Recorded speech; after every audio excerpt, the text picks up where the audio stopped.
When my father passed away, I was away on a business trip, so I never had an opportunity to be at his bedside, tell him I love him, and wish him well. But I do remember many times during our life the words that he said to me that made a lifelong impact on who I am today. And I cherish those words. I cherish the teaching that he gave me. But when he passed away, as I said, I was out of town. My sister-in-law called me. I was in a business meeting. My phone was ringing off the hook, and I really couldn't answer it. The CEO of the company that we had sold our business to was standing right in front of me. There were 125 people in the room, and I couldn't answer the phone. But after the third time I looked at it, and I saw who it was, and I knew my dad was in the hospital, so I silently, unfortunately, left the room to everyone's notice as this one person stood up while the CEO was speaking, and I went out in the hall and answered the phone, and it was my sister-in-law, and she was crying. And she said, "Your father just passed away. I can't get a hold of your brother. I needed to tell someone." So I sat there, we chatted for a little while, I hung up the phone and realized that I needed to leave the meeting. I needed to catch a flight to get back to New York to, help out with the arrangements and everything else, and hopefully see him before he was taken away. So I snuck back in. I found my boss. I whispered to him that I needed to leave. My dad just passed away. And I went up to the hotel room, and I remember sitting there reflecting on my relationship with my dad and the things that he taught me. Now, you need to know, if you've been following me for a while, that my father was an alcoholic. And I tell people that during his career, he didn't invent the 3-martini lunch, but he perfected it, and he got really good at it. And that was the way he did business back then. That was culturally okay to go out and have 3 martinis, do a deal, come back to the office, work for an hour, and he would go home and take a nap. Problem is, my dad, when he retired at 65 years old, took that bad habit and 10x'd it, ended up started drinking all day long, and unfortunately, he was dead at the age of 80. But I do remember certain things he said to me that I carried forward and I still think about today. The first thing that he said to me was, at a very young age, I want you to work hard, I want you to play hard, and I want you to help those less fortunate. And that was the 3-legged stool that I still live by today. Working hard. What does that really mean? Well, for me, it means going in early. For me, it means sharpening the saw all the time. For me, it means making sure the business is doing well. But the interesting thing is, because this video is about why I retired early, I didn't want to spend the rest of my life working in the office. So I had to find a way to take this idea of work hard and bring it into my retirement years, or as I call it, my discovery years.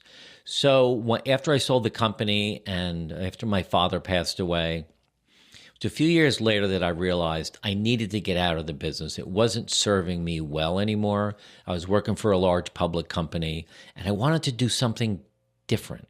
So work hard. What does that look like? Well, when I got out, I worked hard at making the transition from my career into this phase of life. And it's not easy. That's what this channel is all about, that. Thinking about physical wellness, mental wellness, working on relationships, working on a relationship with Jody, working on our marriage, finding new friends, building community, and sharing wisdom. So I started to work hard on myself. I started to work hard on my relationships. I started to work hard on finding purpose. I started to work hard on my relationship with Jody. And we created this business, Retirement Transformed. And that's my work hard part now.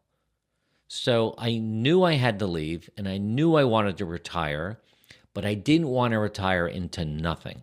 So I took the work hard component with me. Now, as far as play hard, what does that look like? Well, during work, it was balance. So trying to spend time with my wife and my kids and travel and all of that. But now it's almost flip-flop, where the play hard part is more important, making sure that Jody and I play golf together. I love my morning routine. I love going to the gym. I consider that play. I love going out to lunch with friends. I love going out to dinner with friends. I like traveling to go see my kids. So that's the play part. And I really do enjoy that. And the work hard wraps around that. Doesn't really sit on top of it, but it wraps around it. So I've got the work hard. Now I retired early at 62, I think it was. Retired early. I'm working hard. I'm playing hard, and give back to those less fortunate, the third leg of that stool. And I've always done that. I spent a long time during my career volunteering. The biggest part of my volunteering journey was going to Nicaragua and the DR 2 times a year to build homes in remote parts of that country, and leading trips of other business leaders from Westchester County, New York on these trips. And I'm now feeling like I want to do it again. And I'm thinking about leading a trip November of 27, 2 weeks before Thanksgiving is when I used to love to go, and really constantly spending time volunteering. Like right now, with the government shutdown, the food security is a serious problem for many, many people. So here on Marco Island, Jody and I are now spending a little bit of time sending some money, asking if they need us to volunteer for people with food insecurity that don't have enough food. And it's hard to believe that that exists in this country, but it does. So playing hard, working hard, and giving back to less fortunate are 3 words that really ring true with my dad. The other thing that comes to mind when I think of my dad and the things that he said to me was a story about he and his father. He and his father did not get along very well. He and his father never really said, "I love you" to each other. It wasn't until my grandfather was on his deathbed and he said to my father, "I want to let you know I'm proud of you and I love you." And every time my father told me that story, he got tears in his eyes. They worked together in the business for 2 weeks, and it was such a difficult time for my dad that he said to his father, "This isn't working out.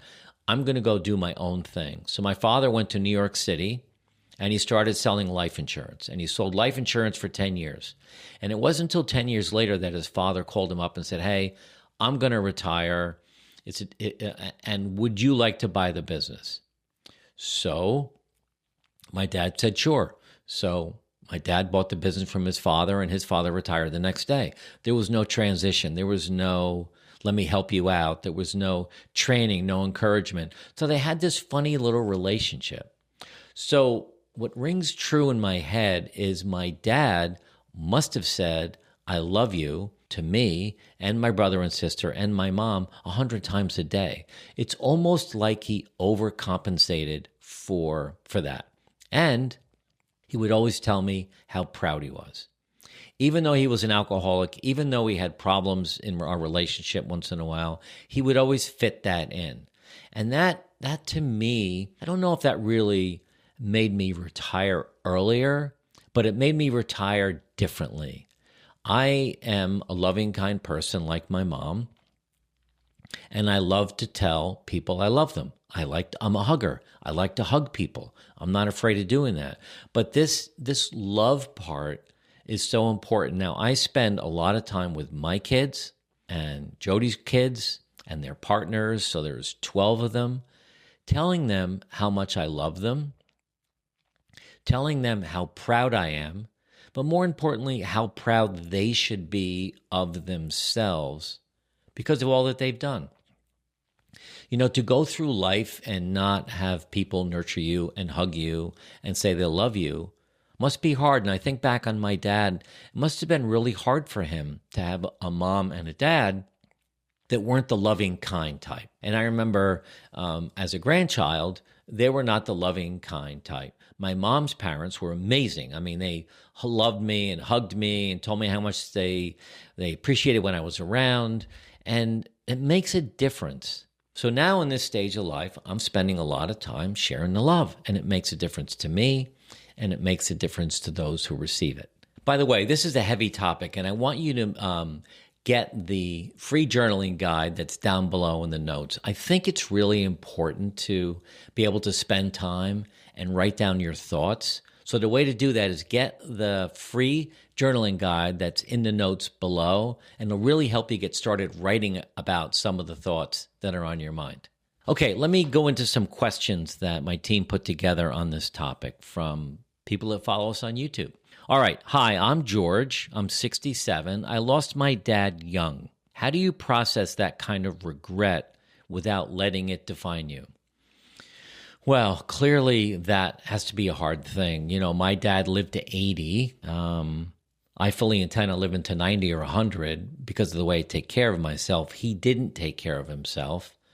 So I feel badly that he passed away before he really needed to. So in a way, I can relate to what you're talking about. But I think the way to handle this is to do some writing. You know, you might need some professional help, and I'm definitely not a professional in this area, but I think spending time writing about your dad. What did you learn from him? What do you miss about him? What are some of your greatest memories?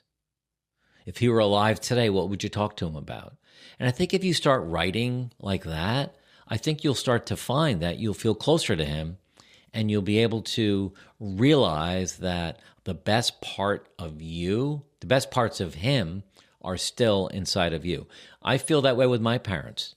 I feel that because we had such a deep, soulful relationship, that part of them is living inside of me, and I actually feel like my parents are with me at all times. Now, that's a belief I have. Is it true? I don't know, but it feels pretty good, and I like walking around with my parents. I like being able to have a conversation with them. So do some writing about that, and just remember what a great person he was, and all of the qualities that you have now that you got from him. That might help. Okay. This is Susan. I'm 65. I keep waiting for the perfect time to retire. Okay. How do you know when enough is enough? That's interesting because I had no intention of retiring when I did. I thought I'd be working till 70 back in the insurance business. I'm 68 now, and I retired at 60 or 61, I can't really remember, 8 years ago. And I'd had enough. I didn't like it anymore. I didn't like going in. I didn't really get along with my boss. My team was, the new culture in the company was good, except that it wasn't. It wasn't the family-owned business atmosphere we used to have. And it wasn't serving me. I was financially secure, and if you are, that's great. But even if you are, the other thing to do is, if you think enough is enough, like you've had enough, first thing you want to do is start planning and thinking about, well, what are you going to do? Because you don't want to retire away from something. You want to retire into something. So I want you to think about that. Do that work first. What would you do with your time? What would you do each morning? Who would you hang out with? How would you get your purpose? How would you feel energized? Are you going to the gym now? How's your health? Do a health and wellness checklist. As a matter of fact, I'll put a download below, a free health and wellness checklist. It'll be the second comment, the second link in the comments, to see where your health and wellness is. And once you get that worked out, then you can start thinking about what you're going to retire into. But if you think enough is there now, you probably know it. But think about retiring into something. Okay. Hi, this is Carol. I'm 66. My father's advice wasn't very good. He told me to work as long as I physically could. How do you reconcile that with what I want to do, which is to retire now? Well, the teaching you get from your parents, your mom and or your dad, stay with you. You trust them, you love them. You think they know the right thing, but times have changed. The last thing that I wanted to do was to die at my desk. I'm now working in this business with Jody, and it's completely different. It doesn't feel like work. I'm recording this video, and, I got the lights on here, and I have a little bit of a script that I made this morning with some notes that I'm trying to, look at once in a while. But I wanted to be able to do something different for the rest of my life. So you've really got to do some soul searching. Don't listen so much to what your dad said, but listen to what you want to do And again, I go back to journaling, and it seems like I over talk about it, but you have to get this stuff out of your head onto paper. Start writing about it. Why do you want to retire now? What do you think you want to do? Why do you want to leave work? How does it feel to go against your dad's wishes? So thinking about all this helps you process the big change that you want to make. Okay. Hi, I'm Linda. I'm 63. What's the first step to making early retirement feel realistic instead of impossible? It's a great question.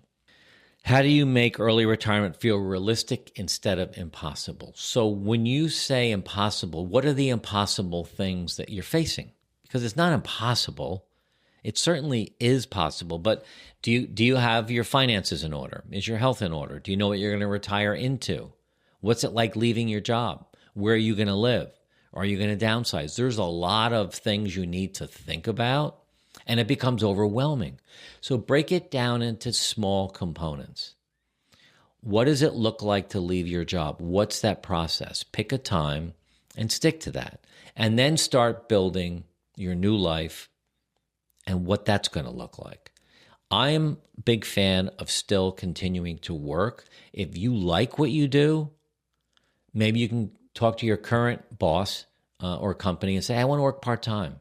I want to try working 20 hours a week, 10 hours a week, just to have something to do, a reason to get up in the morning. So maybe try that as well as an option instead of 100% full retirement and launching yourself into an empty world where you don't really have a good plan, because planning is critical at this time of life. Hope you enjoyed this video. This next one, why men suck at retirement. Watch this next. You might get a few chuckles out of it, but it's a really good follow-up video to this one. Why men suck at retirement.